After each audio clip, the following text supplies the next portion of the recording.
Hi everybody, welcome to Lichess Liga 6B. I'm here with the Gormalizer.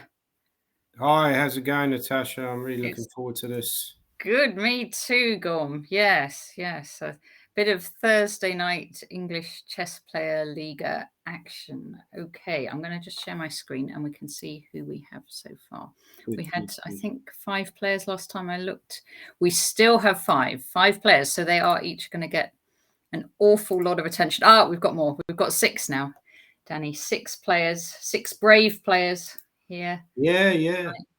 Hopefully I can dismantle some of their awful play. That's what I'm here for. Oh, I think we've got more. Actually, Knight of Spring has joined. At least they get to play, unlike these Russian players who've been now banned from beating anything. Yes, they need to change their flag, don't they, to play? Yeah, what do you think of that decision, by the way? Yeah, I mean, I think as long as they do have a mechanism to play, given they can change flag, and if they're against everything, then that's yeah. I just feel like it's a little bit, I don't know, it's a little bit weird, the whole situation, but it's tough, isn't it? Hopefully things will redress themselves very soon. Yeah. Hope it all stops. Okay, we started. Knight of Spring. Yep. Is playing a quiet opening. Okay, Knight of Spring. Yeah, he's playing a G3. Very little can go wrong with this sort of thing, Natasha. Yeah. The great David Bronstein once recommended this way of playing for me. Just go G3, put your bishop in a box, put your king in a box, sorry. E5's a good move, though. E5, because you're gaining the dark squares. You play the English sometimes, don't you, Danny? Not very often. Very often. But it's a very solid opening. But yeah, I mean, if you play D4 openings, you can transpose to a lot of these D3 systems. And I feel like A5 would be a good move here. A5, just maybe discouraging. Rook A3 is a good move. Maybe threatening B4. I was thinking B4, yeah. But maybe black should go because B4. Yeah, this is a blunder. This is terrible. Queen D7 was a shocker. It's just yeah. Queen D7 was bad. Yes. I can't even watch this chess, Natasha. I'm going. This is so bad. I mean, already no Queen D7 there. It's just shocking. That's just awful. Yeah. So you're probably going to lose another more material soon. Actually, that's a good try. Like Queen takes H3 is a good try. But Knight D6 is probably gonna. Yeah, that's also good. Yeah, solid move. Where does the Queen go? Because the Queen has to exchange, which you don't really want to do as black. You want to keep. Oh yeah, because if he goes all the way back to D7, then that runs into a Knight B6 fork. So now I would just take. Get the queens off, and then you should be happy. He does have. You could even take and go Bishop H3. That's actually quite a good sequence. Because if you take on E3, I'll take on C8, although there is a Knight C2 at the end, so that's not actually maybe not as clear as I thought. So, but it's looking very good for the Knight of Spring. Oh, I don't like Bishop F3. Just take the Queen. Come on, man. What are you doing? Gaining time on the clock. He's not gaining time on the clock. He's just playing bad moves.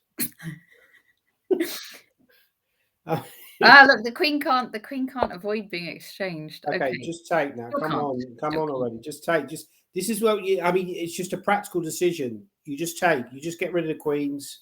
What is he even thinking about? This is just unbelievable. Yeah, I mean, he could have played that about 2 minutes ago. So maybe now I would play. Moves the bishop. Okay. He's doing. Yeah, that's okay. That's fine. And now take with a rook.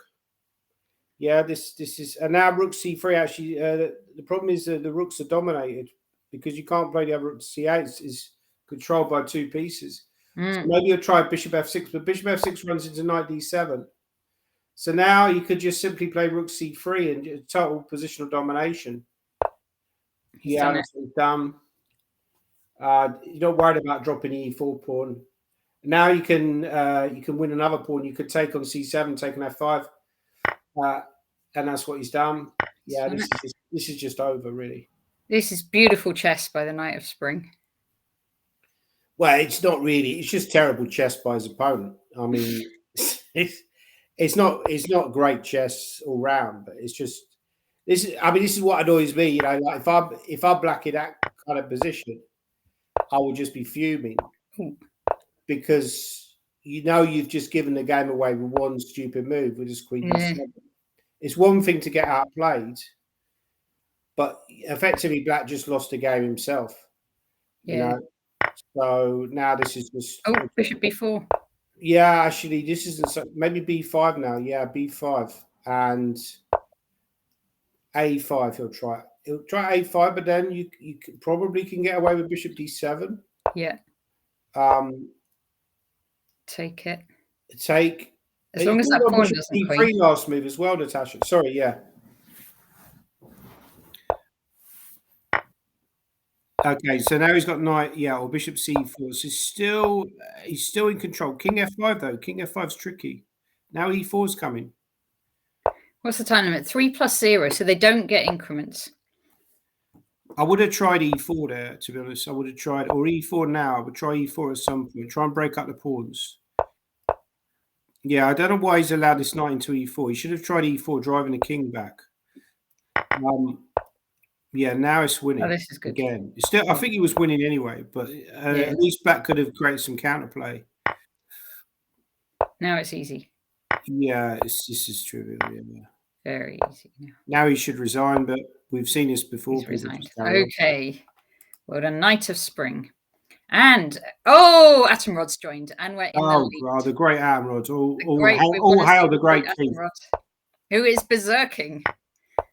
Looking very good for black, because of the dark squares. The checkmate that he's just done. Oh, yeah, there was a very quick win. Well played, Atomrod. Well done, Atomrod. Okay, still in the lead. So let's see Mouse Slip. Let's see Ocean Chess Kid. How many hours a day do you think Keith spends playing on Lichess? Well, he probably sleeps for what? 7 hours? An hour, and then and then the rest of the time he maybe eats a bit. Just the rest of the time. He seems to be playing at like 4 o'clock in the morning. This can wear night. Is he play all night as well? Gosh. Yeah, so I mean, I get 16 tired. hours a day. Yeah. Sorry? 16 hours a day Keith must play. Yeah, I mean, I actually closed my chess.com account the other day because I realized I was streaming, and I think I spent like half the day playing, and I just realized it really angered me because I thought I could have been doing something constructive that day. And yes, playing is constructive in a way because you're getting good practice in, but it was just too much. So I decided to close my account, and I kind of regret that now because now I miss all the puzzle rush and everything, Yeah. But in other jobs, Danny, there's a sort of maximum number of hours, and then above that, you're breaking the law. But chess encourages obsession. Look at someone like Bobby Fischer. It rewards obsession. So someone like Bobby Fischer became world champion because he's obsessed with chess. Somebody who spent maybe an hour on chess a day would never become world champion. No, because you're not. Do you know what I mean? You're not sort of, however talented you are, you have to do a huge amount of work to get to a top level. A5 might be a good move here. I might play A5 as black. Maybe white should play B4 just to hard position to knight B5 is another move, but Queen G4 is very aggressive, probably a good move. I'll take on D4 now. I think when you're trying to defend, I try and remove some of my opponent's attackers. Yeah. So I would think about taking on D4, probably with a bishop. And then if you take that with a pawn, I could play a move like Queen E6. Or Knight B4 is another option. Yeah, so it's taken. So pawn takes, I would probably play. Yeah, Queen E6 is very sensible. He's done it. Yeah. And also you can now switch the knight back to E7, which is quite a good... Black is actually starting to get a better position. Knight E7 is a good move, yeah. Yeah. Yeah. Because white's plan is to go knight E3 and D5 eventually, but at the moment D4 is weak. You could consider other moves, like more aggressive moves, like Queen C4 is another option, maybe, or Queen F5. Queen F5 was... Knight E7. Queen F5 ran into knight E3, sorry. Knight E7 is a good move, very solid. Now I would play knight E3, yeah. So you played all the right moves. Maybe you could just simply play knight D5 or knight F5 as black. But you could also consider a move like Queen B3, maybe go for a counter attack. Knight That's F5. very sensible. I think this is a very sensible play by Black. Is Black our guy?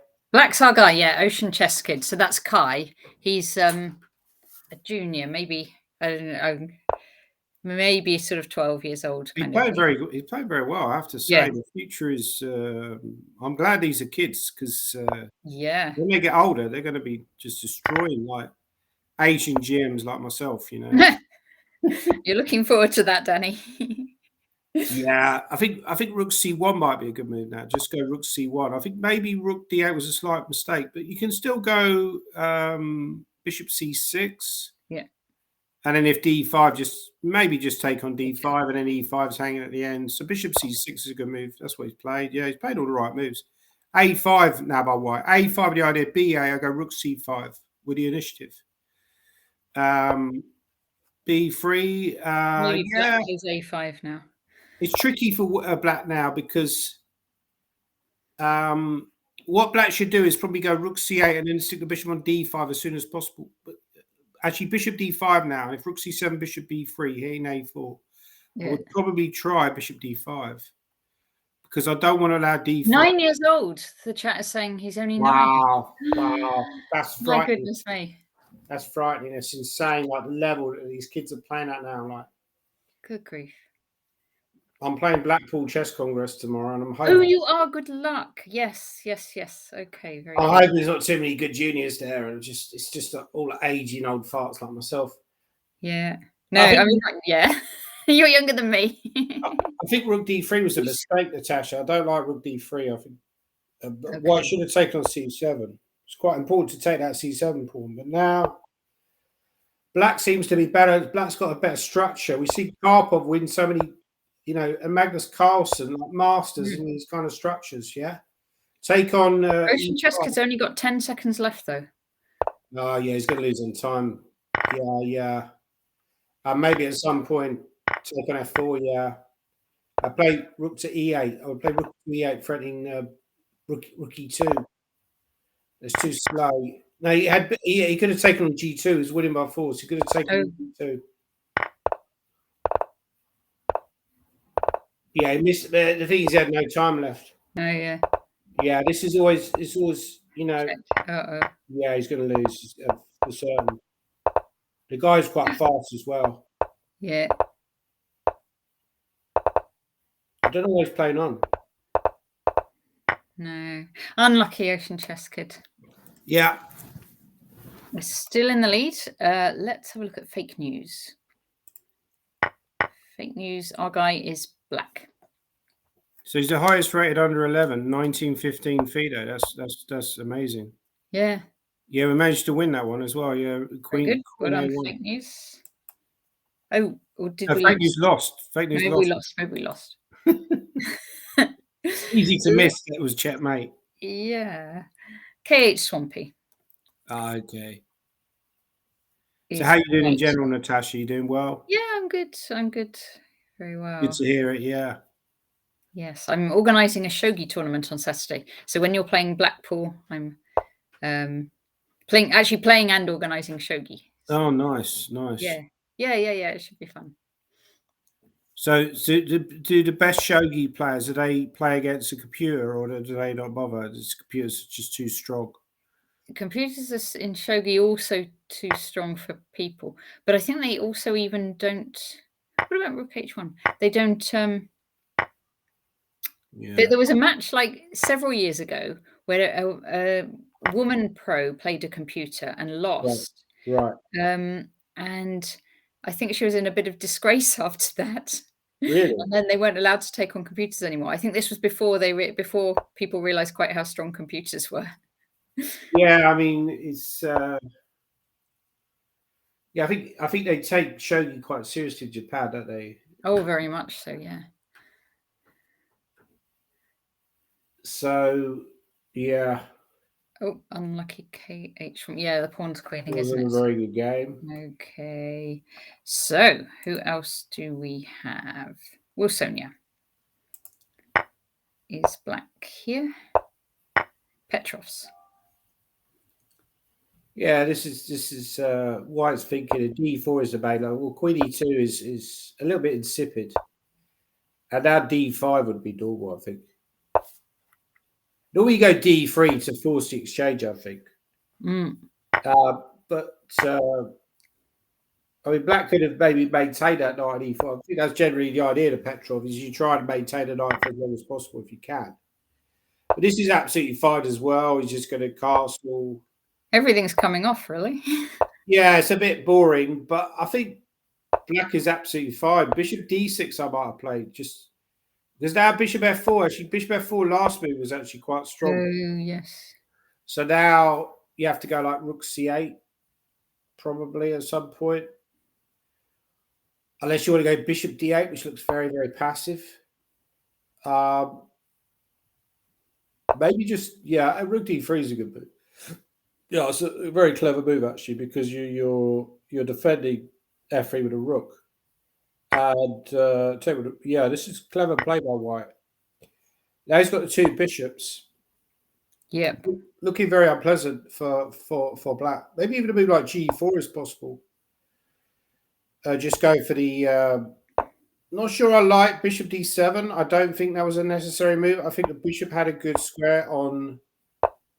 but now Rook F6 is winning. Yeah, so actually the tactics have worked out in White's favour, yeah. Oh, yeah, and just Rook E7. Yeah, this is like more or less game over. This is really difficult now, isn't it? This take King D2, and then there's no... Yeah, it's just really unpleasant. Like, you could just... What do you call it? Chess hell. Bishop F5 and just... There's no even square that for that rook to go down. Yeah, I think what White should do here is he should probably do something like A4, and then play like B4, B5, create a weakness on the king's on the queen's side. So A4 would be a good move. I don't think you can break through on the king's side that easily. So at some point you've got to do something on the queen's side. You could also go like B3, C4 is another option.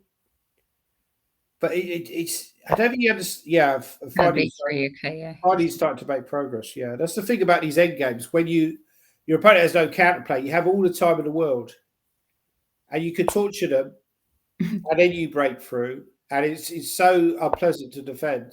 Yeah, like C4 is coming now, and it's really unpleasant. Yeah. Well, Tony, he's such a cheerful chap, and he's got to defend this. Well, he's just. I mean, I would have actually taken a pawn, Natasha, so that you've got the 5 ideas. But this is equally as good. And the king can now run in. And this is just hopeless. Because the king can go B6. So one plan has Bishop C8 takes B7. It's hard for Black's king to do anything very Yeah, you can resign that. I mean, you might as well resign. What are you trying to do? Yeah, you know. Bishop can take on H. Oh yes, and I feel like there should be some kind of automatic thing where your game becomes so. Danny, you should have a button where you can resign for the person. Well, maybe you exactly. You force them to resign. Like you have your own button, and irritate opponents to just carry on. You know, like those judges on the whatever it is, and they can press the button and they have to stop singing. Yeah. But it does seem ridiculous how the sort of positions that people play on, like this. Why I sometimes play on way too long in these things. But this is just like, come on, man. This is bad now, though. Yeah. Okay. Yeah, but it's just wasting time. Just resign that and then move on to the next game. Okay, let's see. Henny and Penny's not playing at the moment. M. Sosinski not playing. Let's see. The original king AJD. This is looking very good for Black. Seems to be a rook up, and he's got an attack. Queen F2, and yes. Queen F1 or Queen E1 is also winning. So that was a good game. Oh, we came at the wrong time for original king there. Okay, let's see Drunk Knight. Oh yeah, Drunk Knight, yeah. Yeah. W's doing very well here, actually. He seems to be... He's got 2 rooks for 3 pieces, which isn't really enough. So I would try and keep the queens on here, because when you got a lost position, you want to keep as many pieces on the board as possible. because your opponent might blunder. So he's doing the right thing. He's gone queen d3, but now black can play a move like knight g4 and just start attacking if he wants. But he's gone for more solid kind of play. Now a move like rook d8 is playable. Yeah, that's what he's done. Very unpleasant. It does have more pawns, but it just doesn't. That doesn't seem to help very much, does it? There's knight e4 coming now, Natasha. Oh dear. Knight e4 is a killer. Or even bishop f2 is also very strong. Yeah.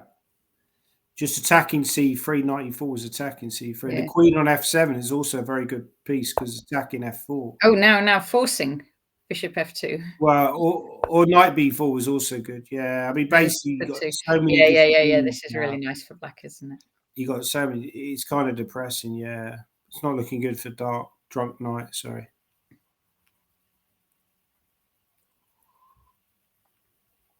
There's another drunk knight. It's Chris Duncan. Knight takes e5 now wins. Yeah, there's another drunk knight. Like Chris Duncan's like drunk knight. Yeah. Well, there's a drunken knight.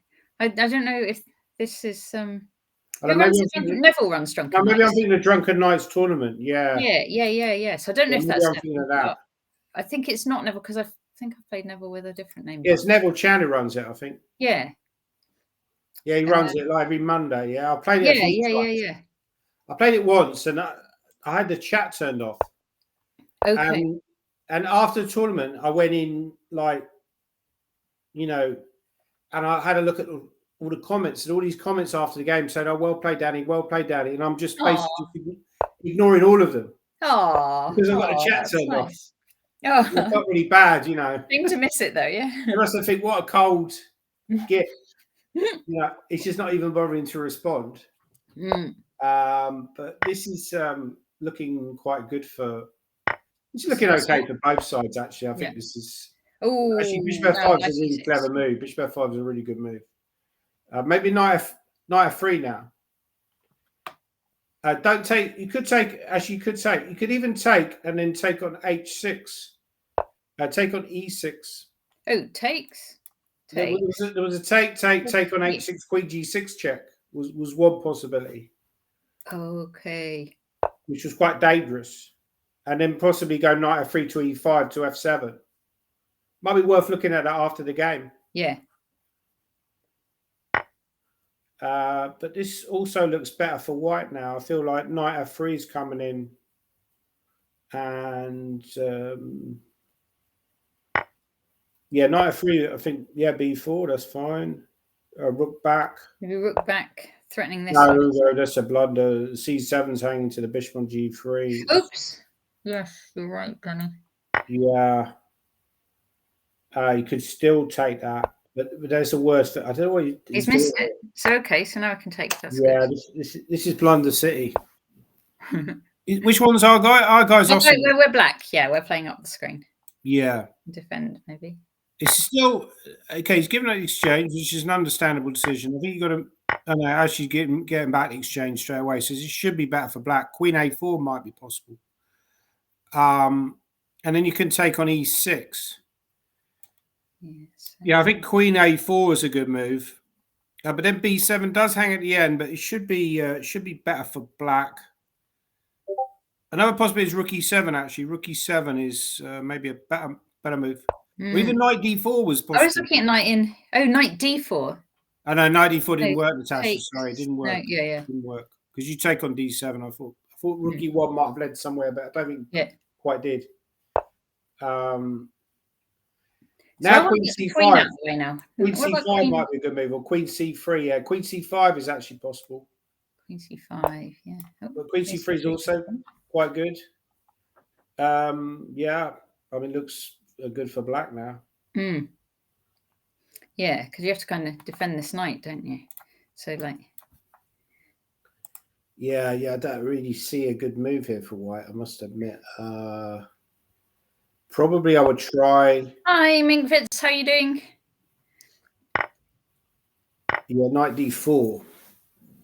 It seems to be an extra piece. It does. Ocelot, looking good for Ocelot. Yeah, good stuff. So you're threatening the bishop on f5. If you move the bishop back to b1, it's already queen h5 is checkmate. So you have to go to c. Maybe you have to go to h3. Yeah. But then, Still pin. Oh, he has allowed queen h5. He's allowed queen h5, mate. Well played, Is it worth looking at that game, Natasha? Just that one possibility I said. Yes. That, Let's do it. I'm so now, fascinated. where was it? It was around about when he had bishop f5, and then he dragged. So after knight e6. Knight e6. So I was wondering if you could take on e6 here. Bishop takes. This is the sort of thing I've been looking for, just to try and smash through. And then bishop h6. Yeah, and then and queen g6 check. And now when you go something like king h8, I'm wondering if you have knight f, because my plan was to go knight f3 to e5, because I feel like rather than queen h6, I could go queen h6 as well. Queen h6 is also possible because knight h7 you have rook e6. Yeah. But knight f3, I think the problem is you have rook g8, queen h6, knight h7. And then even though white gets a lot of pawns, maybe there was something else as well. I mean, you can take on e6, for example. Oh, knight e5 is a good move. Sorry, yeah, you're right. So knight e5 is very interesting. Yeah, interesting attack. So what was the evaluation? Sorry, after my bishop h6. Okay, let's put it on after bishop h6 and let's put the computer on.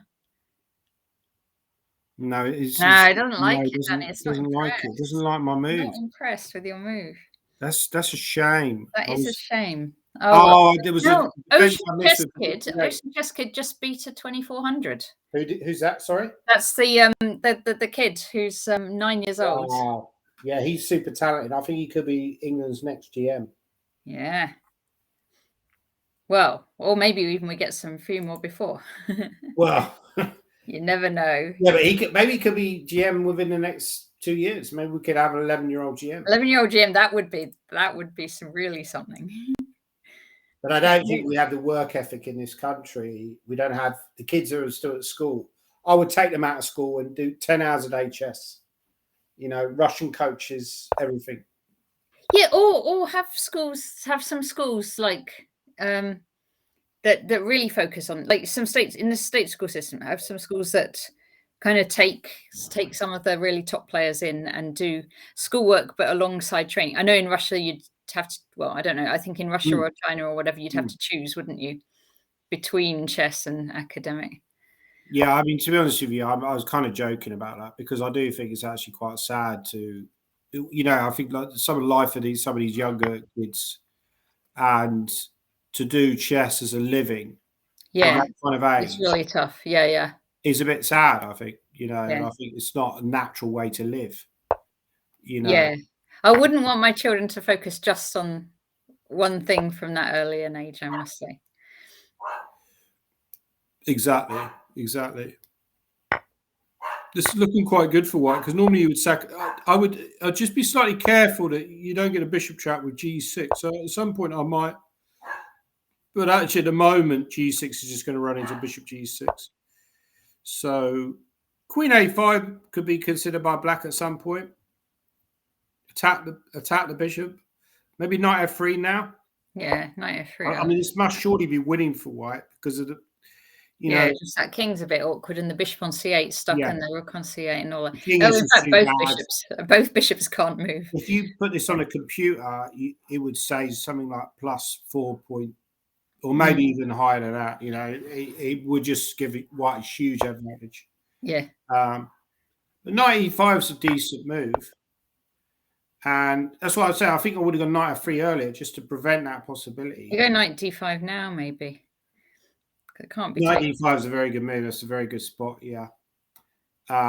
King b8 you have to play. Looks very ugly, but at the moment it's holding, but it doesn't feel like it's going to hold for very long. But yeah, I mean that's the thing. Yeah, we were saying about like, would you like to be a professional chess player at that sort of age, or any sort of age? I mean, is there an argument that maybe you just don't want to be a professional chess player full stop because especially it is a bit of a gamble, isn't it? Well, it's not just a gamble. I think it's a hard career. My personal experience. For sure it is. There's because no doubt. you say like your friend Matthew Sadler decided Mm. to quit because he was one of the best players Mm. in the world, you would say, or close to being one of the best players in the world, but he stopped. But it's a stressful life being a chess player because you have to work very hard on chess. Yeah. And if You the have to be on top appetite isn't form all always the there, time. Yeah. yeah. I mean, I think with Matthew, I mean, I don't know him that well, but I would imagine there might have been some kind of burnout because he was a very hard worker. And Yeah. at some point, you feel like if you're not making any progress, if you're plateauing, then what am I trying to achieve? At some point, there has to be a mental reset. And also, right, you have to deal with losses, and I just think it's hard. Like, yeah. I mean, like I say, I mean, Matthew. Look at this. He's trapped the bishop on F8. That's nice. Would push. Yeah, I mean, as I say, like Matthew Sadler is, far stronger player than me, but I mean, that's probably the drawback. If you do work that hard, you achieve the level that you want to get to. Whereas I think with someone like me, because I've never worked that hard on chess, worked to a certain degree, I probably know at the back of my mind that if I do a bit more work, I could, that's, I think the point I'm trying to make is you have to have goals you want to get towards. Yeah. So you have to have that work ethic to get there. And if you're not getting better, as a saying, if you're not getting better, you're getting worse. The other thing is, right, like each goal, like it's you can have a nice goal, but the amount of extra work to reach the next goal along, it kind of it's just harder and harder to reach. It's like disheartening. You can get a good goal for a reasonable amount of work, and then is the next one worth that much extra? It's disheartening. I mean, I think you also got to enjoy the work. Like someone like Bobby Fischer, I think he really enjoyed chess study. Yeah. And I was watching the golf earlier, and some guy was saying, I do like X amount of putting. I do 50% putting, and and I do 50%. Other like driving and like irons and everything. Another guy said, like, I do work on my putting, but I don't really enjoy it. But my coach, he found interesting ways to make the work enjoyable. So I think that's important as well. Like if you're going to work on chess, find ways to make it enjoyable. Yeah, and I would say, right, for the juniors and that while you're still improving, it's awful lot of fun. I mean, it's really, I don't know about you, but I used to just spend hours and hours reading chess books when I was a kid and just really enjoying it. And oh, absolutely, exactly. Yeah, when you're that age, I think, getting good as a kid is wonderful. It's far more enjoyable. When you get older, you're like, I don't really care. I don't really care. Like, and I think it's a lovely, lovely hobby. It's just once you go pro, I think it's actually it loses. I think that's the thing about anything in life as well. Yeah, if you have to do it. Well, not only that, but also I think like chess, a lot of like what you were saying about, it's very much like a game where there's like this fantasy involved and excitement. When you get older, like that factor lessens, not just in chess, but in anything. So you're far less likely to get excited about anything. And maybe that's a good point, that juniors have that element of excitement, which I think is very, and fantasy, which I think is very important for chess. F6 is probably winning for a while. Well, Nazareth, But when you get older, you lose that. So there's like apathy that sets in. You just start.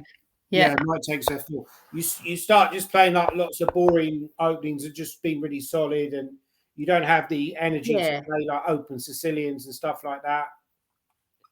Yeah, I think that's a very important point. Yeah.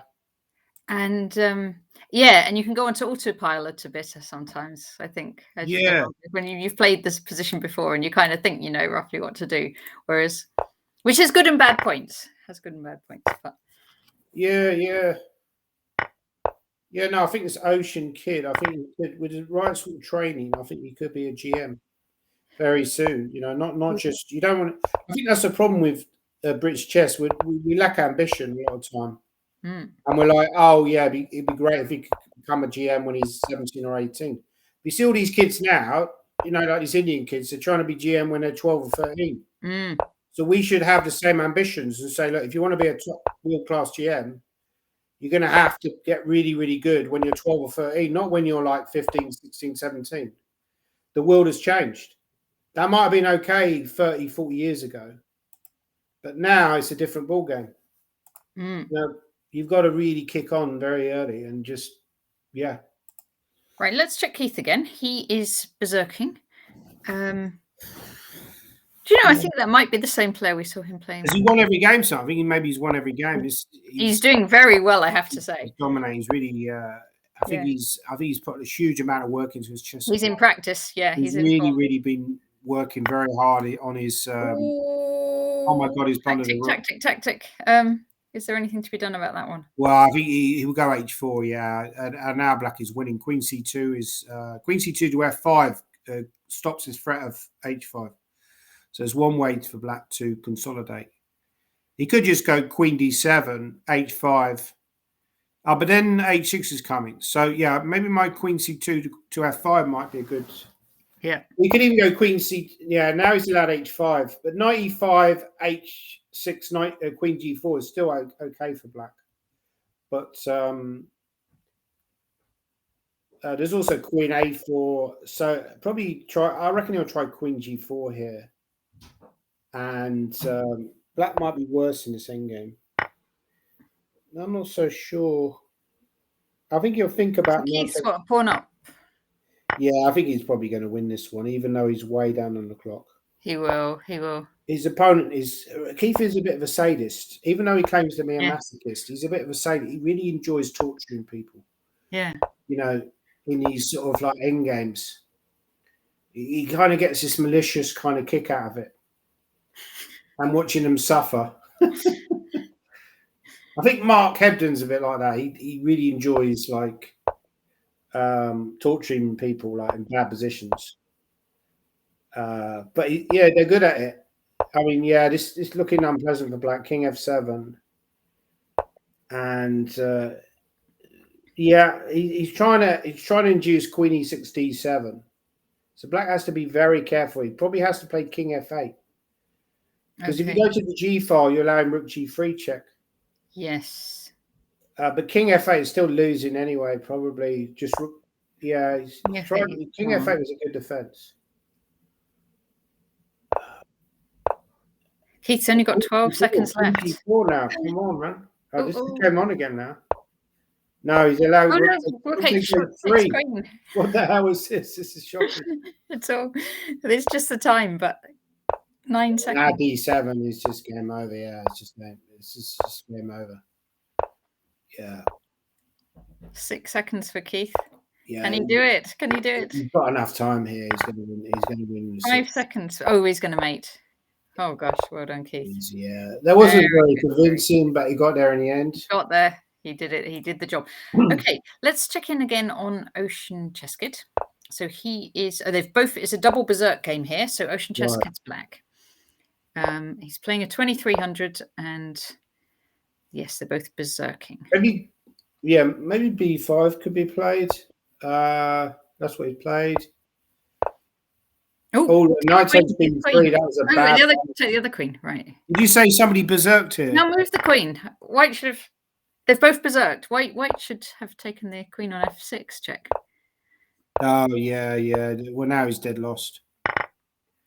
So it could be another win for Ocean Cheskid. It could. He's just got to finish it off in 20 seconds. That's the. Yeah, take with a rook on d5. You could even take on e5 there. Yeah, take it. Rook g3 might be a try, but it's not going to be enough.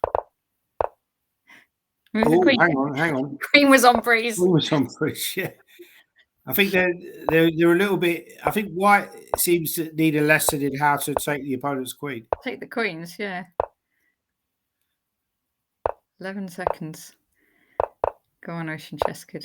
Yeah, I think he's going to win this, but White seems a little bit quicker. Yeah. Rook g4. Rook g4 was a good try.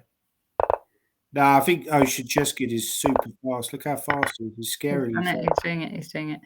Like, unbelievable how far. He had queen takes g3 for my mate there, but it didn't well done, Ocean Cheskid. Very impressive. right, let's see. The Knight of Spring. Yeah. Knight of Spring always seems to have interesting games, I have to say. Like, yeah. Was Knight of Spring, did we work out that was Andy Stone? Yes. Ah, right, yeah. Yeah. Blast from the past, as they called them. You know. Well, he'd be one of the people who'd probably play British Championships back in the early 90s, late 80s. And was maybe a bit of a party animal with people like Ali Mortazavi and Julian. Oh, was he? Okay, okay. I don't know. Wasn't there like a big clique in British chess? It was like Mortazavi. Yeah, I mean, Ali and Mike Hennigan used to go out. Mike Hennigan, yeah. A few, maybe Chris Duncan, Gary Kenworthy. Yeah. I don't know. I mean, I'm not. Yeah. It feels like the British chess scene now is a bit dead. I mean, like Blackpool, I looked at the entries in Blackpool. It's not very strong. It's sort of, even though the prize money is quite reasonable, it's quite a weak. Also, it's not even FIDE rated, which is quite poor. I think all these tournaments should be FIDE rated now. It should be automatically FIDE rated. Because you go into that tournament, you spend out a lot of money, and they're not even allowed it to be FIDE rated because they're claiming that's costing them more money. Well, I'm sorry, just cut the prize money or something. You know, I mean, it's just ridiculous not to have every tournament now, in my opinion, should be FIDE rated. Some people don't prefer FIDE rated, I guess. I don't care. I don't care what they prefer. You know, quit chess. You know, stop playing. I mean, you have to have FIDE rated tournaments, in my opinion. But I mean, like Ghent, for example, which is a summer tournament. Actually, Andy Stone plays Ghent. Okay. Rook takes d6 followed by e5 is an interesting possibility. Just giving up the exchange. Because if you go e5 immediately, I've got bishop e4. Another move is just rook d1. I would probably go rook d1 is a sensible move. Now rook d5. Yeah. But actually, black has everything covered. Interesting move, c4. He wants to go rook c1. Yeah, it's actually a good idea. I mean, you know, white's playing this quite well, actually, I have to say. It's surprising. I'm always shocked when these players play well, you know. But yeah, Ghent's like a big summer tournament. Have you ever played Ghent, Natasha? I've never played Ghent. No. Yeah, it's quite a nice place. It's like you ever been to Belgium? I've been to Brussels a few times, but I don't think I've ever been to Ghent. Yeah, it's quite like it's quite a nice place, sort of like a cathedral city, like. But quite a few English players go over for a bit of a drink, you know. A few pints of the old Hoe Garden. And the Capelle La Grande they used to drink. Yeah, Capelle La Grande as well. Yeah, I mean that was another. I mean, I think that might even still be going. Still happening. Yeah. It's not probably not quite the tournament it used to be. I think maybe some of the sponsorship dried up, but this is totally winning for white. You've got Alan MRH agrees with you, Danny, about FIDE rated. Well, I think it's totally ridiculous. Like a tournament like Blackpool, I've got to be careful because I'm going there tomorrow. You're going there, yeah. I've got to be careful what I say, but I mean, it's just like it's totally ludicrous to me. It's not FIDE rated. You know, I mean, and the entry fee is like 45 quid. If you pay on the day or whatever, it's like 45 quid. It's not cheap. Yep. You know, so absolutely ludicrous not to make it FIDE rated. Because if you have a good, I suppose it's a good side. If you have a bad tournament, you're glad it's not FIDE rated. But if you have a good tournament, you put all that work in, and you feel like, oh wow, I might have gained 15 points or something. Yeah. It's not FIDE rated. You're going to be annoyed. Yeah, e6 is now dropping. So queen e6. I might have tried king f7 there, Natasha. Don't like this position for black at all.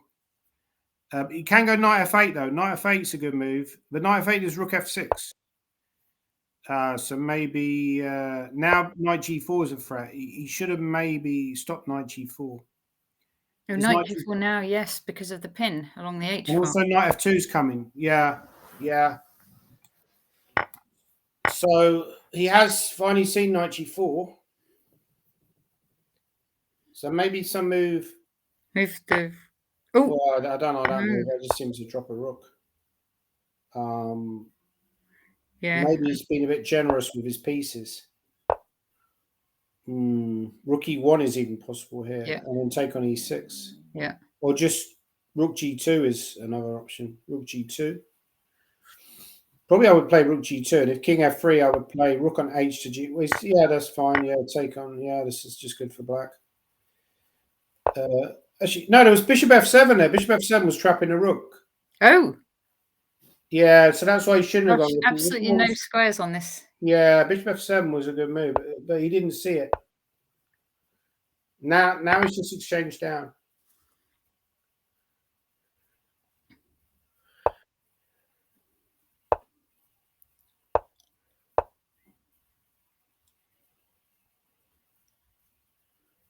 Yeah, it just looks like an extra exchange. I mean, you can play. Yeah, king f3 is a good try, but he's getting in there. Rook h8. I just take it off. I think take off and go king d6. Yeah, a fairly trivial technical win. Yeah, this should be easy enough. Okay, we'll leave this one here. Okay, cool. Okay, and let us see Wilsonia on a streak. So Alamo said, "You're so right. It's costing us a fortune to take our kids abroad for competitions." Are you an English parent? Are you an English chess parent? Well, I agree with you. I think, so basically you're saying there's no point playing chess in England because not enough tournaments are FIDE rated. So it's true in England. I don't think there are many good chess tournaments. I wanted to play Europeans, Natasha, but it was quite expensive to play, and also I don't like flying much. So eventually decided not to play. Yeah, so you just don't get enough FIDE rated games for what you want. Yeah, that really would have given me a motivation to work hard on my chess because I'm playing against very strong players. Yeah, and it's going to be very tough. But yeah, I mean, that's the thing. Like English chess, what's the excitement about playing a lot of these tournaments? What's the excitement about playing black? Queen f6 now. What there has been is quite a few norm tournaments recently, just in the last few months. Tim Wall's run a few actually. Yeah, I think that's quite nice. Yeah, they've run a few, but that's fine. But not everybody plays because they're not really like me. I'm already a GM. Yeah, and the juniors, probably aren't strong enough yet. Yeah, and if there is a GM norm tournament and they need GMs, they're more likely to invite foreign GM because for norm they need a certain number foreign, don't they? Yeah, so exactly. So therefore, someone like me, I want to play in like opens and play against good players and give myself motivation. But there's no motivation if you stay in England to play chess. There's no motivation because there's no tournaments. What about the British and the English British Championships? Yeah, but that's one tournament a year, isn't it? I mean, that's like one tournament a year. I mean, there's a Hastings online thing.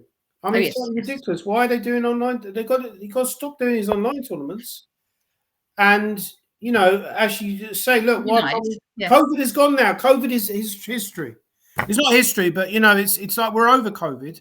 Why aren't they saying, look, that prize money they're putting into this online tournament, let's just have a tournament in May or something, I don't understand it, Natasha. It's completely bonkers. I think there's a place for both, though. I mean, oh no, there is. But I mean, if you're saying that's in place of Hastings, well, I'm sorry, but you should be organising Hastings now.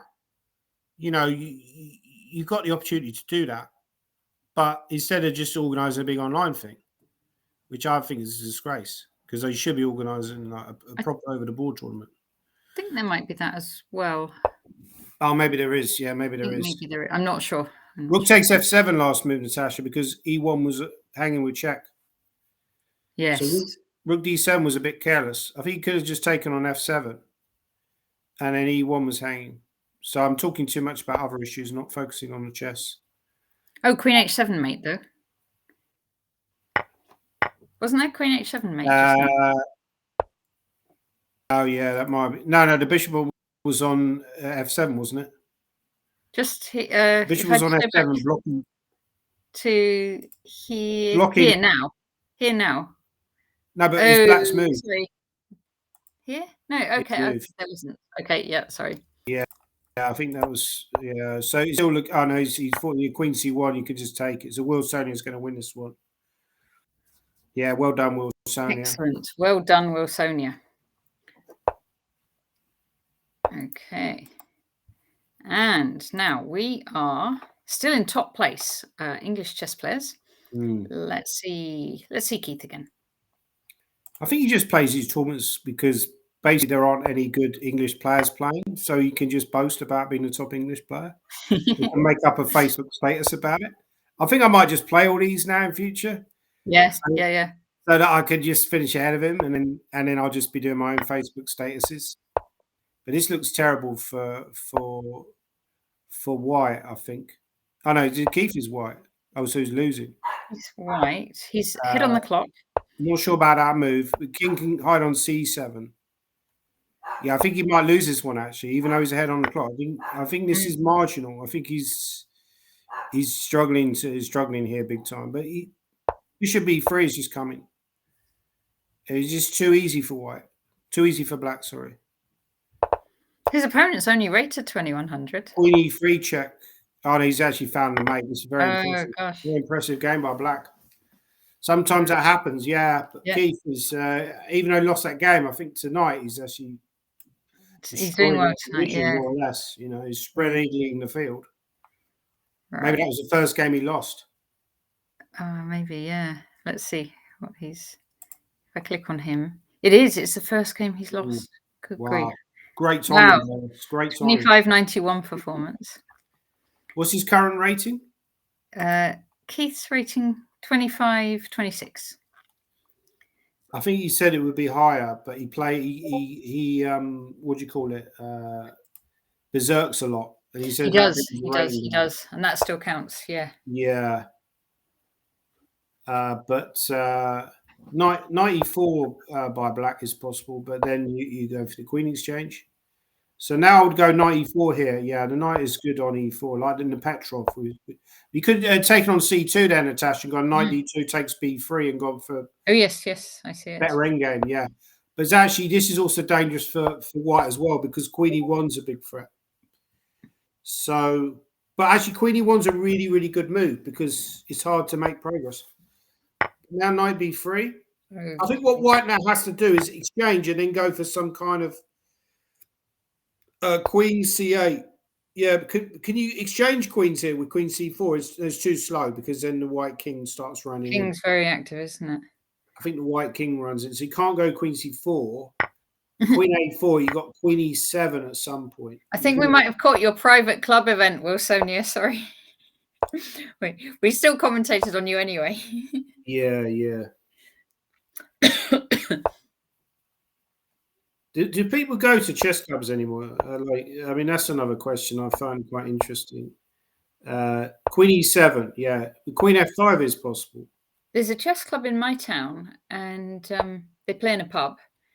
Right. And that's quite well attended. I mean, it has been for certainly a few months at least been quite well attended. And they do kind of blitz tournaments every month.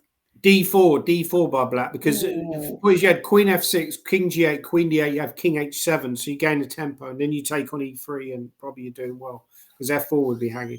But he ran out of time. Yeah. So where's your local chess club? Sorry, it's Epsom, and there's a pub there, but they've had to move pubs now, I think, because that seems to happen quite a lot. The chess clubs have to move out of the pub. Yeah. I think chess players generally are probably not big spenders on drinks during a chess club. Wow, that's it. Yeah. You get a lot of complaints about that. Actually, I remember Tim Wall was running some events in a local working bands club in Newcastle, but I don't think they were very popular. The chess players weren't very popular, and eventually we got kicked. I think, or he changed the venue anyway. Ocean Chess Club says yes. Chess Kid says yes, I do, and I guess that's in answer to going to chess clubs in person. Oh, you go to chess clubs, yeah. Sorry, yeah, Danny. Which chess club do you go to? Ocean Chess Club. Was it Ocean? Is it one in an ocean? Yeah, Atlantis Chess Club. Atlantis. Rook D4 is a good move. Yeah, looking positionally better for white. I'm not sure about queen e3 was the best move, but queen f3. Now you've got interesting to about the pawn. I quite like that move actually, because queen f3 was maybe walking into c5. Yeah, Hammersmith's very active chess club. I think that's a really good one to go to. Oh, I've been to Hammersmith Chess Club. I think there's a guy down there who works for Leon Watson. He's a bit of a, works for Chessable, right? Or Chess24 actually. Yeah. And Bishop g5 was maybe another possibility, but then e5 was hanging again. Yeah, but Bishop d5, rook takes, and you go cd4. But he's gone Bishop h6, which is fine. I think this is kind of looking a bit drawish actually. I'm going to bet on a draw here. But yeah, I think it's important to go down to a chess club and basically, it's often where you develop friendships. Yeah. If you just spend all your time playing online, you see, I think the danger now that online chess is so successful that the whole process of going to chess clubs is kind of almost pointless now. You could argue. So maybe, yeah, there's that danger, isn't there? White should play rook d6 at some point, Natasha. Yeah. I think even last move would have gone rook d6 and use that square for the rook. Yeah, just go rook d6 at some point. And c4 now, maybe c4. Queen d2 is also reasonable.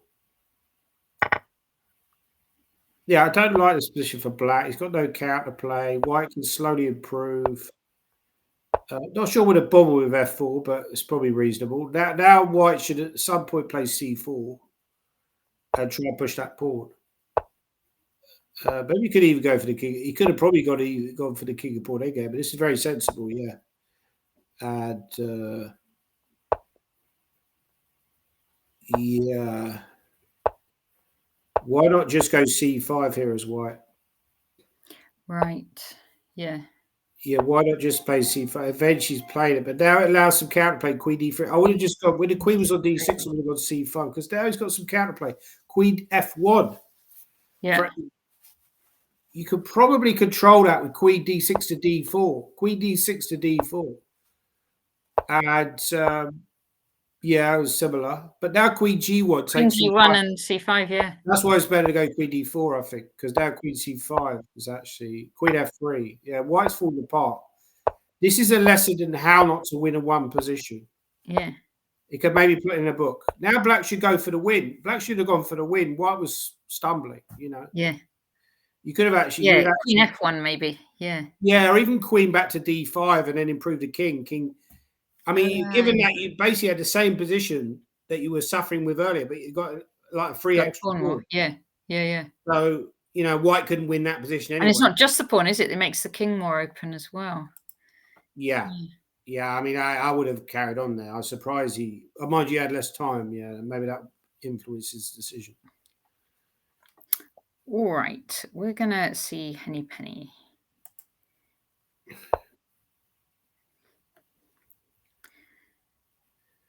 So I had a chess win the other day. Oh, you had a chess win, did you? One should not show. I shouldn't show off about a chess win, but it was. I played Dominic Lawson. Oh, you beat Dominic Lawson? Yeah. Was this in a proper match? Proper match. But I think he'd been a bit under the weather. That he said he wasn't feeling well, so I said I didn't want to catch whatever it was he had. Yeah. He's actually he's quite. And then, but the main problem was the door was banging, and it really put him off. So I did feel sort of sympathetic, but it was his club, not mine, so I couldn't. Right. Yeah, he's quite a keen chess guy. I mean, basically he's the son. I mean, people don't know Dominic Lawson. He's the son of Nigel Lawson, a famous Conservative Chancellor of the Exchequer under Margaret Thatcher back in the 1980s. And you see, also isn't he the chief exec? Sorry, the chairman of the English Chess Federation.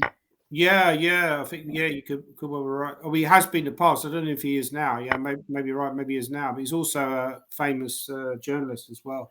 Oh, King's Crusher! Thank you for the raid. Thank you, King's Crusher. Hi, King. Hi, Trifon. Everyone follow Trifon. He's one of the original chess streamers, and he plays exceptional, very fast chess. Yeah, great guy as well. I've played in a team with him for many years, and great guy. Yeah, he's a nice guy. Yeah, he's a nice guy. Yeah, Hi, King's Crusher. He's one of the original YouTube chess stars, along with Agitator. Oh yes. But yeah, I mean, somebody said actually in the chat, they said, I hear my very old club, Beckenham and Bromley, keeps getting new members. Might be because other clubs are closing down. Oh yes, yeah. I mean, that was a club that, because I was a Charlton Chess Club member, and Beckenham and Bromley were one of our great rivals. And Okay. I used to miss that. You go to like an old village hall, and Rook takes B8, mate. Oh gosh. He's found it, yeah. Nice. Yeah, I used to go to like a sort of cold like village hall, and you'd all sort of wait around till 7 o'clock start, and it was all really cold. And then you'd have this silly, occasionally you'd have these silly routine of like sealing the move and having to come back at yeah, adjournments. That's true. Oh yes, yeah, I remember that. I think I did also play in that league. I did play for Beckenham and Bromley one time, I think, when Peter Taylor was captain there. Oh right, yeah. Was Peter Taylor the guy with the glasses? Yes. Yeah. Glasses, slightly rotund, slightly overweight. I'm sure he'd like that description. Is he still around now? He plays a lot of bridge. I still see him. Yeah. I think he was a member. He was a member of Charlton Chess Club as well. Yeah. Yeah. Charlton Hall, Minkwitz knows it well. Average chess player, we're not taking challenges because we're following the English chess players on the Lichess Liga arena at the moment. Yeah, we're the commentators. We're too good to play. Too scared to play. Yeah. Well done, Wood Pusher. Charlton Hall. It was actually called Charlton House, not Charlton Hall. Charlton House is an old Tudor. It was one of the like Tudor buildings, like famous old Tudor buildings in London, which are probably now rented out to Russian oligarchs. So, this doesn't look very good for White, actually. Kind of. Can he go knight g6 if he does? Yeah, but I feel like this is a little bit like that dubious sacrifice I was saying earlier. I don't think quite gets it done. But now g3 you could play, but maybe Black should play a4, because normally a good idea is to stop this. Also, knight b3 is possible. Knight b3, rook a2, rook takes c4. Yeah, he's gone for it. And now rook a2, rook takes c4 is very strong. It's not looking very good for Ocean Kid. Yeah, Ocean Kid could take on g6 now, maybe. Bishop takes is possible. Yeah, and the material's not too bad on that. I think you got to do that, Ocean Kid. He's blundered a queen e3. He's resigned. Oh, he's probably a mouse slip, wasn't he? He was probably trying to take on b6. Yeah, I think so. Unlucky. That's unfortunate for Ocean Kid. Let's see Pseudocyst. He's just joined. It's good to know that Ocean Kid is human, though. It's nice to know. Yes, mouse slip. Yeah, we guessed that, Ocean Chess Kid. Unlucky. Rook d6 here by White. I would play rook d6, just controlling. Yeah, I mean, you can just take. I think this is winning for White anyway. This is just a completely winning position. You could just take on b6 twice. And I don't think you need to go e6 there. Why bother? Like, bishop f4 is now very strong. This was his tactical idea, right? Bishop f4. Actually, no, it was a good idea, actually, because now... Oh, yeah. Get the bishop out and then rook c1. This is nice. This is just crashing. Very. This is nice. Well done, Pseudocyst. This is a nice game. Stylish play. Bishop takes d7. So actually, my criticism of his move e6 was complete nonsense. I should, He'd seen a step further, Danny. Yeah, no, it's very impressive. Very impressive. And this is looking really, really bad for Black. Queen takes b6, and then the rook can come down to c7. It's looking like game over. Rook c7 I would play here. Auto move. Autopilot. Yeah. And if queen d5, you have rook c8 winning the rook, or you can even go queen b4, friendly mate on e7. So if you go queen d8, have queen e6. So queen b4 or rook c8 are both winning. I think you'll go rook c8. But queen b4 is also tempting. Bishop b6, another way to win. Only 20 seconds left for pseudosys. I think it's enough time. It's more than enough time. So rook e7, queen d8 is mate. Yeah, very impressive game. Very impressive game. Lovely game. Well played, pseudosist. Yeah. Sometimes these players can play good games. It shocks me when they do. But they can. It's almost like a what do you call it? A blind squirrel finding nuts. Yeah. Right, Atomrod, is he? I would play e3 here as white, maybe just to. But then if black ever goes e3 himself, you do have knight d3. Yeah, so Atomrod. Pseudosist is shocked. He's shocked. He's shocked himself about his own game, I think. Yeah. I thought he's shocked about my comments. You might have been shocked about your comments as well. I wouldn't blame you if you were. I'm only kidding. This looks kind of drawish to me. But white is quite a strong player. Another one is like I always find like FMs are actually probably. Yeah. It's almost like FMs are actually the strongest blitz players out there because FMs do always seem to be good, don't they? Yeah, because they're going up in the world and they're kind of like the most ambitious, but they just seem to always be very good at blitz. Like you see that on chess.com as well. Probably it's the same people, similar people, right? He's getting a bit squeezed here. Yeah, I mean, Keith's putting his famous squeeze on. Like knight b6, it's not going anywhere. Like this is Keith's squeeze. But go back. Yeah, he's correct. He's gone back. Can white go maybe play something like f4 here? I'm not exactly sure how black will make progress. Actually, feels almost like white will try and win this at some point. Rook a2, I would play. Can we take this? Knight takes. Yeah, I would take king f5. He wants to play. I wouldn't say with a knight. I would have kept. Oh, now Keith's got into his rook and pawn ending. No, he's done wrong. Yeah, Keith will be happy. He'll be happy with this. Well, I'm not so sure because what do you do? Yeah, how do you? Yeah, because the problem is king f5. You have king f3. You have rook f5. So it might end up being a draw. Yeah, but he's well ahead on the clock. He could try e3. If king f3, he could try e3, takes king g3, and then try to do something with the h-ball. But that's not going to be enough. The problem, king f3, have rook f5. I think he'll try king g3. Yeah, it shouldn't be enough. You could take and go rook g5. It's a draw. C5 now. He's got king e1. Okay. So rook c4, but now black offers a draw, and it's a draw. Okay, yeah, it's fair enough. But I would have kept the knight on there as Natasha. I think he had more tactical chances. I would have kept the knight on and tried to blitz Keith. Okay, Kai's taking a break. Let's see, knight of spring.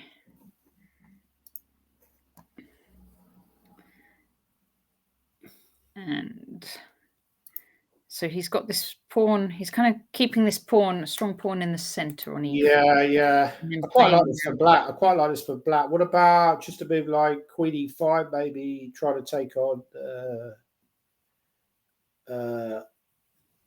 actually that's probably about equal, but I could try queen e5. You take on c6. And then go bishop h3 is probably critical. Just to hang on to that. I would try to hang on to that pawn. I would go bishop h3, try to hang on to that pawn. But bishop e3 actually is fairly reasonable, yeah.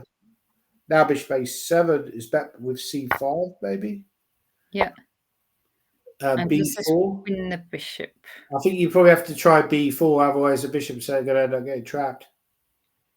Unless you could have got something like queen b5 here, maybe. Queen b5 is not completely ridiculous. But I mean, you'd have to have balls of steel to play that, you know. Yeah, b4 is more sensible. Actually, white's probably better because of the outside pass board. If he could somehow... Black's a pawn up, though. Yeah. I don't count those. I don't. Yeah. And white's got Rook the D2 bishop is a there. move. Rook D2 is a move here, Natasha. Rook D2, yes. Bishop D6 is too passive. I would have gone Rook D2 and gone for the initiative. Because if Queen E3 had Knight G4. So now, yeah, I think he's starting to go a bit wrong. Probably don't swap queens then for yeah. On Rook E5 maybe. You could have gone Rook E5. Absolutely right. Yeah. Still can actually. Rook E5 now. Yeah, I don't like Bishop C5. It's a terrible move. I think Bishop D4 was a better trial, or even just Bishop E3. Maybe Bishop D4 ran into some kind of tactics, but I don't know actually, because this is still dangerous for Black because of just the A pawn coming down. This plan, right? Yeah. You know, eventually that's going to be very dangerous for Black for Black to deal with. Maybe I would take with a pawn, and then after A5, try and mess up the position somehow. Play me like E3. Yeah. So I just totally randomize the position. Counterplay. Yeah. You know, there's no point just trying to defend this pawn. No. Yeah, and now he's got E3, F4. So F4 is now very critical. Or you could take on E3. I think. Yeah. So threatening Queen E3, very important move. And also threatening Queen. Yeah, so maybe taking was wrong. Maybe you should have tried F4. Maybe F4. Oh, now Queen E3. Okay, this has got wrong. Queen G3. This is. I think. Yeah, looking back at this game, I think White had to try F4. I wonder if White will analyze the game afterwards. Queen H2. Well done, Knight of Spring. Checkmate. This is why these players don't improve, because White will never bother to analyze that game. No. He should go away and analyze that game and say, that was a very interesting position. Black went E3. Why I was there? You know, what should I play? And I went, I just took. And then when he gets that position again, he'll take. But if you went away and analyze it, you might think, actually, maybe I had to play something else like F4. You know? Or maybe even a move like just A5, A6, and Queen to pawn. You know, You're right. It's a good discipline to analyze afterwards. What's the point of playing online blitz if you're not learning from your mistakes? Well, Danny, I think that the players will watch the commentary after, and some of them will, and they might learn something. But a lot of them are just lazy and not worth the effort that I put in. You know what I mean? Like, why am I even bothering? Knight D5 here, Natasha. Knight D5. Yeah, but that's a good move by White, because now he can swap queens. Queen D4, friendly debate. Queen D4, G5 is hanging at the end, so he might be a little bit concerned about that. Oh, Queen D4, we better take it. Yeah, E4 is a very aggressive move. So does Black have any tries here? Yeah, I mean, E4. This is scary, though. White only has to get the queen off that diagonal, and then, like, Black has play himself, maybe coming, you know. So he's going for Queen D4 now. Bishop G5. Yeah, I think you're right, but I think if Black didn't have any play himself, but you're just hanging the piece. Rook D7. This is pathetic. Come on, man. What are you doing? Like, what's wrong with Bishop G5? Yeah, Rook D7 is just winning a piece. I don't want him to see it. I'm cheering for Henny Penny. Oh. That's not good. That's not good. Yeah. Bishop D5. And just Bishop D4 is winning. Or Bishop G7. Okay, Rook B8. We've got chances. I would have tried Rook B8, attacking B5 at least. Yeah, this has gone wrong because... Yeah. You could try Rook C5. You could try Rook C5. Attacking B5. Yeah. At least, come on, man. At least do something. What is he thinking? Oh, no, my comment. This is terrible. Take. You can't exchange pieces. No, take on E1. Take on D1. Oh, my God. You could have just taken Bishop takes C3. Yes, you should have. Henny Penny's back in it. I hope I don't play like this sort of level at Blackpool. It's going to be a painful tournament. I think Henny Penny's from that neck of the woods, actually. Oh, I'll probably end up playing. He'll probably be there. He's probably going to get his revenge. He'll beat me and he'll like, what do you think about that? Bishop E5 is a good move. Yeah, rook moves, rook c8 check and king Yeah, out. again, it's technical win, like king d2, take on f5, king c3 to c4, also good. Yeah, it's basically just like resignable, yeah. Yeah. Oh no, hang on. Knight c6 though. Knight c6, yeah, he's found it, unfortunately. Yeah, knight c6. Knight d8. Yeah, no, knight d8. Yeah, knight d8 was winning. But b6 it doesn't really matter. Just b6 is even b7. B7, you can't stop the pawn queen. Takes, go king d5, it's at the end of the game. What? Rook takes e5. Oh my god. No. Any penny. If you're gonna play on, I'm not even funny, but you're gonna play on, you gotta at least take your opponent's pieces when they blunder them. You got to hope for a blunder, and then when they blunder, you don't even take the piece. He's going for queening the G pawn. That's just unforgivable that he's blundered there and he hasn't even just taken it. That's just shocking. But maybe I'm being too critical. What do you think? You think I'm being too critical of these guys? Probably I'm being too critical. Also, I don't understand why he went knight f5, just giving out that e pawn, and suddenly it's become a little bit tricky to win, like king f6. Yeah. So what White could try now, you can take on g3. He could have taken on g3. Now g2 is like game on. Oh gosh, Henny could still win this, you know. Yeah, I think Henny he will, you know. I mean, this is probably the worst game I've ever seen. Honestly. What was that all about? I don't understand why you get out the queen. I don't really either. Go on, Henny. But sometimes you do make automatic decisions when you. I mean, to be fair, very short time. The other guy's just quicker. Yeah, okay. It was a tough battle, but there were too many blunders. You got right back in. There were too many blunders. Too many blunders. Okay, shall we see? Let's see Atomrod. No, let's see Mouse Slip. And let's get some water. So we have this knight coming in on d4. And White takes on c7. Yeah, interesting position. Maybe Black should try to go for some kind of kingside hack. I mean, this is actually a position where I think you have to take on e2. Take on e2 because otherwise you're going to drop. No, he's dropping d4. Oh no, hang on. So the bishop d4, c7 is hanging. But I still think I would have taken on e2 there, kept the tension. Because the problem is now you're going into a technical position, which is just really bad for Black. I mean, even taking on d4 was just technically winning. But bishop f3 now is good. And I would have gone bishop f3 because it would have just... But it's also... Bishop d3 is also good. And queen e5, rook a2 is a good move. Rook a2 to e2 is should be winning. Even rook e1 is possible. Rook b1's fine. Yeah, rook e1's coming now. So which one's our guy? Our guy's White. Okay, yeah. Rook e1, queen f3. Queen f3 is not bad. Now rook e1.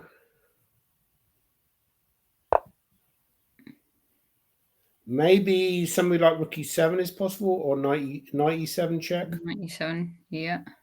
Is another option, but I would probably just go rook e7. I don't really understand the idea behind rook c1, but it's still okay. Now, if you take on e8, c1 is hanging with checks, so you've got to be slightly careful. Yeah. But now he's playing the pawn. Now he's playing the pawn because he can take on e7, take on c5. So he's not really kept control of this very well, I don't think. Also, this is not bad either. I mean, this is no queen c1 immediately. Yeah, he blundered it. He blundered into. Oh, and that is game over straight away. That's terrible. Yeah. Yeah. Terrible. Okay. So really poor technique. I think that's the thing I was saying. I've probably said to you before, Natasha, that winning one positions it's a real art form. You know, it's one of the hardest things in chess. And probably, like amateur players struggle with it more than anything. And I mean, I struggle to win one position. So many one positions that I somehow... And when you're playing good players as well, they wriggle very well, Yeah. they will wriggle like you won't believe. I mean, I'm quite good at that myself. You know, when I've got a bad position, I can often wriggle very well. Yeah. So, yeah, that's probably the hardest skill in chess is winning one positions. Should write a book about it, actually. Might actually improve my own technical abilities. But it's looking quite good for white, actually. No, sorry, quite good for black, I should Black say. Keith. Yeah, another rook and pawn endgame for Keith. Well, yeah, he's almost like got this magical. He's almost like a wizard. Can you go rook check now, and then keep pestering? Oh, he wants to run in with the king. Okay. Yeah. He wants king f3. This is his classic domination. He's got it. He should have gone to e1. It would have been better to go to e1, I think, because now you can take the pawn. When he gave to check, it would have been better to go to e1 because now this is fairly hopeless. Yeah. Keith can play a lot of his end games autopilot. You know, he doesn't really have to think. Like f5, f4, for example. But to be fair, I think for any GM, this is just a very easy win. This is like you don't really have to think. Yeah. I think I could win this one, Danny. Yeah, that was a good game. It was a good game. Yeah. Nice one. Now we're in third, so this is still in a promotion spot. The top 3 go up to Division 5. Yes. The bottom 3 go down to Division 7, and the others stay in Division 6. So the team in second place looks like an Arabic team.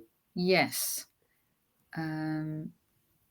Indeed. And I guess the top one's German. Germans are very good blitz players, you know. They're always good at blitz. I think I don't know why do you think Germans make good blitz players? I suppose they must practice it a lot. That's my usual answer for that. Yeah. The more you play, the better you'll be. Especially if you play it young. Yeah. I would say I think one of the reasons they're good blitz players is because Germans are self-confident people in general. And to be good at blitz, you have to be kind of self-confident, right? Because I remember playing some German players at blitz. And, you know, maybe they were 2300 or whatever, but they were very good blitz players. And they were just self-confident. You know what I mean? They whizzed the moves out. You got to have that ability at blitz, not really to care about. You do at blitz, don't you? Yeah. Not to care about making mistakes, you know, and just carry on regardless. And also, pretend it's part of the plan. Yeah, and also Germans are good positionally as well. They're good positional players. And I think that's a good skill. You know, you can play a lot of moves. You can whiz out a lot of moves. Yeah. So that would be my explanation. But yeah, King D7. That's a good move. Bishop back to D2, maybe. It's a bit of a dry position. It should be a draw, but I've just noticed White's name, Affordable Chess Coach. That's a way to advertise, isn't it? Yeah. Well, what does he mean by affordable? It depends where you live. Like, if I lived in Ethiopia and he's charging £5 an hour, it might still be far too much, right? So it depends. It depends what you mean by affordable. True. Some people do charge ridiculous amounts for chess coach, and yeah, I feel like. I mean, I don't do much chess coaching. When I do chess coaching, I tend to be reasonable value for money. I charge like £50 an hour and stuff like that. But then there's other players who are weaker than me, and they're charging like 150 an hour, 200. Wow. You know, if you're good at selling your skills, yeah, you know, you can probably. I'm not very good at selling my abilities. You know. Like King E4, maybe. King E4 runs into A3, so that might be something to consider. Bishop E5 is a good move, dominating the king. You could play King F7 to G6. Yeah. Maybe he should have done that the last move rather than going for B5. He should have gone there, but maybe White was going to go C4. So now Black has. I think actually C4. I think C4 was a mistake because now the White King can get to D4, which is a very important point. Because the King gets to D4, and then C4 is losing for Black. I think King and pawn ending would be good for White, right? Yeah, you got Knight F4 here, Natasha. Knight F4, but the problem is, I think even just King takes C4 and then go King B5, take on A4 must be winning. You know, and he's kind of, yeah, this is why he's affordable. But yeah, and now A4 is good, yeah, and then A5 and so if A6, I would. Oh, you could just. Yeah, I think this is just sack a knight for that pawn. I mean, yeah, you could have even just gone A7, but I mean that's good enough. So why bother? That's good enough. Okay, so Knight of Spring getting a chess lesson from affordable chess coach. Yeah, Let's see. yeah. Let's see the original king. Oh no, he's not playing. Let's see another Pseudosist. Now Pseudosist played a brilliant game before, so no pressure Pseudosist. But let's see how this one goes. Yeah, yeah. But I don't really like I don't like why he's playing this game because he's allowed knight d5. It looks unpleasant positionally speaking. So black should go for improvement moves here. Yeah, g6 is a good move just to improve the king side. And that's nice. Rook c4 maybe. Rook c4. Just to try and exchange a rook favorably. Try and put the other rook on c1. So you wouldn't go for just like knight c6 and try and take. I don't really think it achieves much, but actually knight c6 is actually not bad. That's probably why I might have played queen b7, the previous move, just to stop that. You're right. Knight c6 isn't completely stupid here because if the queen moved, then you had queen b7. You had knight takes a5. Yeah. So now, actually thinking about it, I still think black is better. Now knight c6 wins. No, it's not better anymore. Yeah, this is Pseudosist is picking up. That was a really bad move, Rook. Yeah, it's just terrible move. I'm glad that guy's not on our team. We'd have to sack him. You'd have to sack him. But still, there's still some play here because f4 is weak, so it's still not over. So now we come back to the age-old problem: like, how do you win a one position? Yeah. So are you going to write a book on that, Danny? I think I might do. Yeah, I mean, yeah, I might. Yeah. Also, people do have a problem with that. It's a useful thing. I think so. Yeah, I think Rook c8. I would have gone Rook c8. I think one of the keys with technique is good tactics. That's why Rook c8, the previous move, was much better because then black was having a big problem with the back rank. You've had to drag the bishop back to f8. Now he can get more active with the king. So again, little details like that. I think little details. I think there's a few factors that go into winning one positions. Yeah, you know, what is tactics? You know, having a good understanding of tactics to see that tactic that will finish off your opponent. Calculation, patience is very important, and also understanding little details. You know, but yeah, I think you need to study games of players like Karpov and Magnus Carlsen and Botvinnik and players like that to understand how to demonstrate good technique. But it's something I've always struggled with is winning one positions. I was just thinking, like patience and that in winning a one position. But like when you're like doing a job at work, you're never meant to be patient. It's all about getting results quickly. And yeah. It's completely the opposite. You're learning, like when you're learning chess, you're learning one mindset, and when you're learning work, you're doing something completely different. Yeah, I mean, you're absolutely right, and I think it's a little bit like poker. Poker, you need a huge amount of patience for, actually more than chess. So it's like I think that's one of the reasons I've struggled with chess in some respect is, or one of the ways I've struggled with chess is having that patience, and not just in terms of winning one positions, but in terms of keeping attention sometimes. Yeah. And like I say, like the poker it's a different game from chess because poker you do have to be incredibly patient. You have to sit there and not do anything. But chess is slightly different because chess you can force the issue. So it's understanding really the rhythm of the game. That's so important. Understand when you have to wait, when you have to push. But this game, White has again demonstrates what I said again. You know, like White has demonstrated very poor technique, unfortunately, from one position, and now is actually completely losing. So I would go away after this game, pseudo assist, Yeah. and look at ways to improve your winning technique, because that was a winning end game, but you messed it up.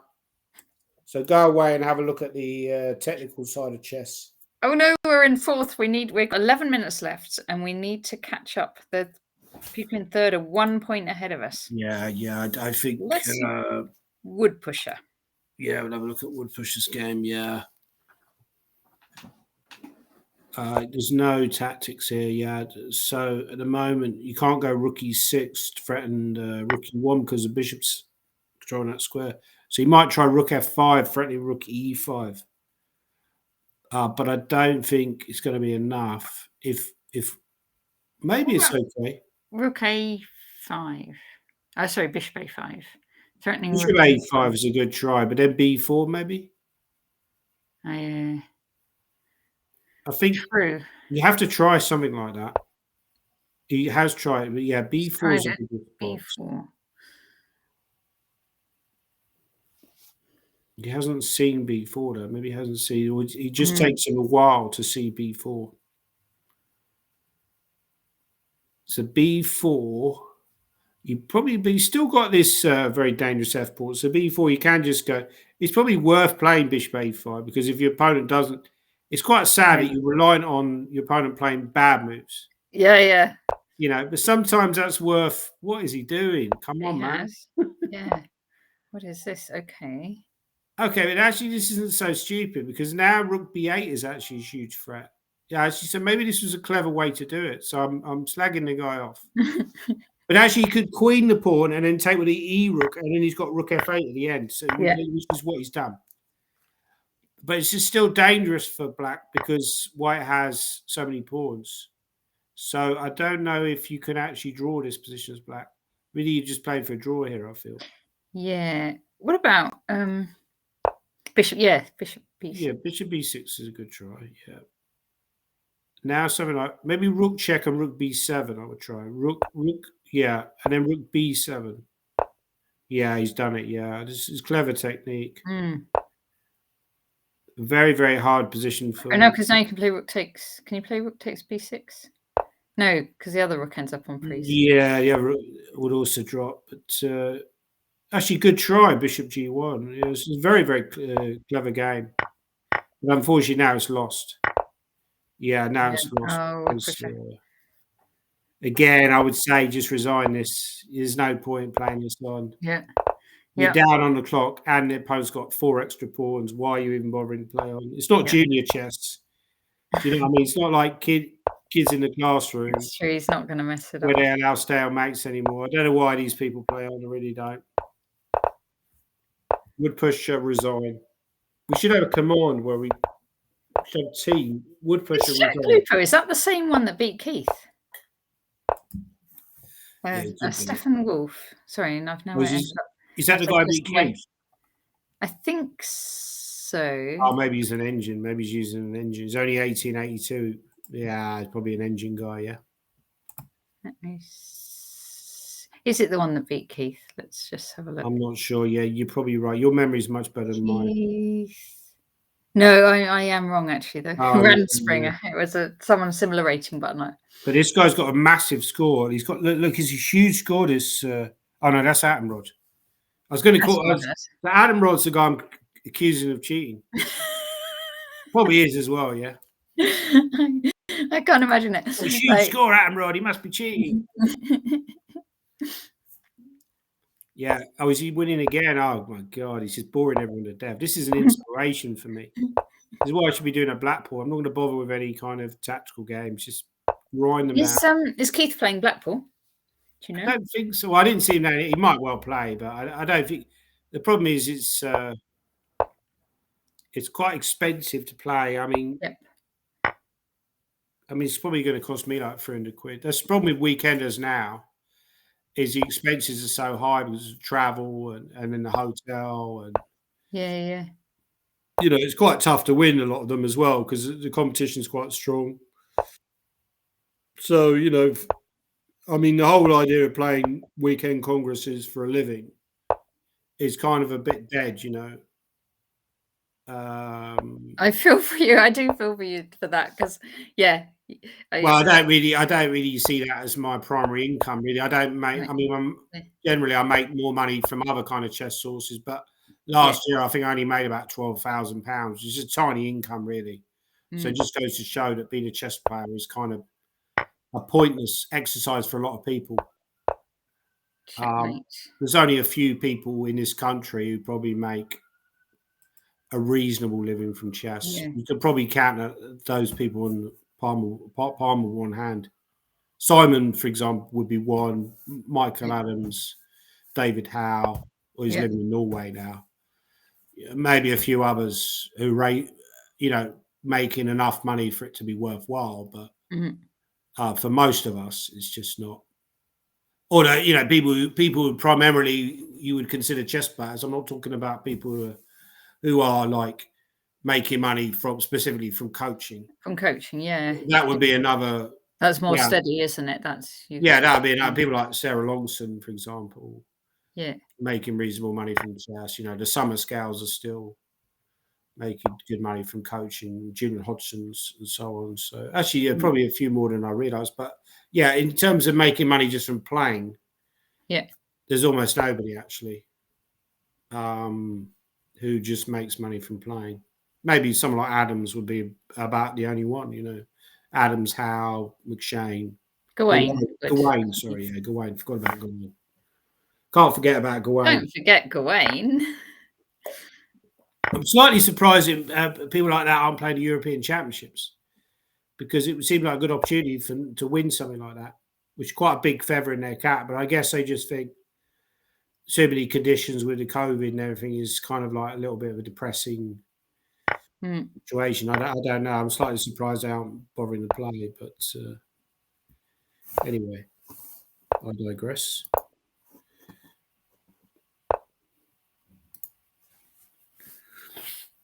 Yeah, this is looking good for Drunken Knight here, I feel. Yes, and he's got more time on the clock as well. I would just grab the pawn on g5. You never know when you might need that extra pawn, you know. Just grab the pawn. You know, you just never know.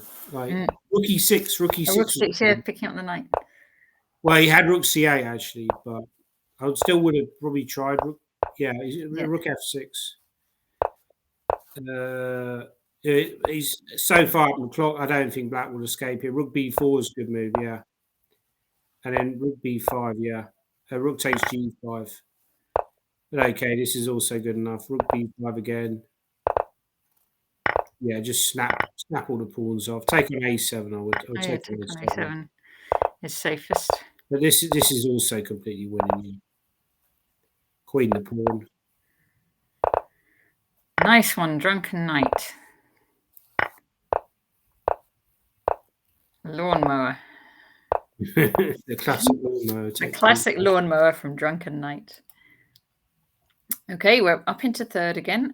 And so in promotion zone is Ocean Chess Kid playing, not at the moment. Let's see my chess. Yeah. So my chess is playing black here. Looks like it was what, French defense?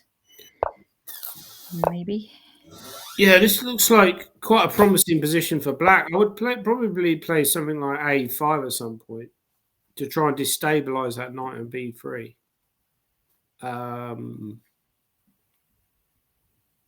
You know, because the whole key to position is white's slightly shaky defense of d4. Maybe even a5 here, just give up. Oh, no, hang on. Sorry. Just took a piece. Yeah. It's better to take the bishop rather than giving up the exchange. Yeah. Yeah, bishop h6 was a bit of a blunder there. Yeah. I think people get tired as well because it's quite a long tournament when you think about it. Yeah. Especially for people who are they're not professional players. They're not conditioned to play for. So how long can you play, Danny, before being tired? Like for this kind of speed, 3-minute Well, chess? now I get tired very easy. I get tired all the time. Remember, you know, like the 24-hour kind of thing. Yeah. I tried playing that. I did once. The first year, I probably should have won it. Actually, I think it was won by Harry Grieve. You were really close, weren't you? Wouldn't it come down really, to the last game? Yeah, it was really close. A little bit unlucky there, but yeah. But yeah, I came close to winning. But probably if I'd played the amount of hours that he played, I would have won it. But he just had more energy than me and was able to play for. But I was surprised myself by the amount of hours I was able to play. It was still a very unpleasant experience, and I said that's why I didn't play last year, because it was just too much. Too much, yeah. It was too much. You really got to kind of. There was Julio Calcino played and streamed for the full 24 hours. I was so impressed. Really, that's insane. Yeah, yeah. I feel like I just can't play that amount now. He was a wreck afterwards, though. I don't have that money. Didn't Keith play for most of the 24 hours? Yeah, and then he played another tournament. Yeah, but I think it's a form of insanity. And then played another tournament. It's actually very unpleasant. It's very unpleasant to do all that, and I just feel like it's not worth it. But I do think at some point you have to have. So I was saying this on my stream the other day. You know, it's all right. You know, I feel like with chess online stuff, it encourages addiction. That's why I shut the account, because it encourages you to play all day, every day. You don't really benefit from it other than learning about chess. Do you know? I don't get that, though. I don't get it the same as you. I like playing online, but I don't get hooked like that. I think probably you have to be a certain level before you get really hooked. Well, no, that's not even true, because I do have friends who are at a lower level who are still quite hooked with it. Yeah, I feel like it's you know, I love chess. I love the mental stimulation. You know, I'm a bit of a chess, even I'm a good chess player. Yeah. So the irony is I'm, you know, a very strong chess player, but I'm also an addict. You know, I'm an addict. I'm addicted to chess. But well, that must help your playing strength.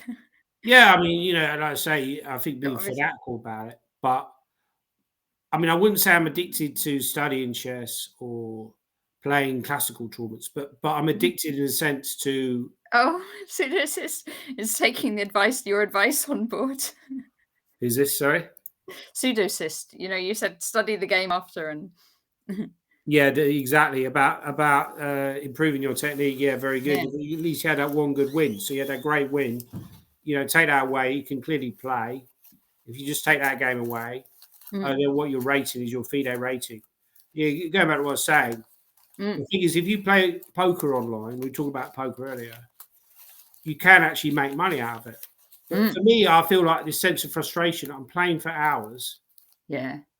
And I'm not even. It's just all pointless, because you're exchanging rating points back and forth with other people, and you don't get any money. There's no reward. There's no financial reward for having a high rating online. Yeah.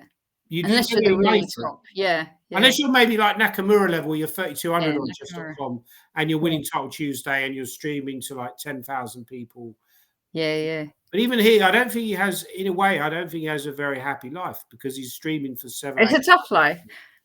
But he could stop if he wanted to, unless he could stop. But then the problem is, if he stopped, because of the way these things work, if you're not a regular streamer and you're just reliant on stuff you've done in the past, same with YouTube, is you lose a lot of subscribers. You'll lose a lot of.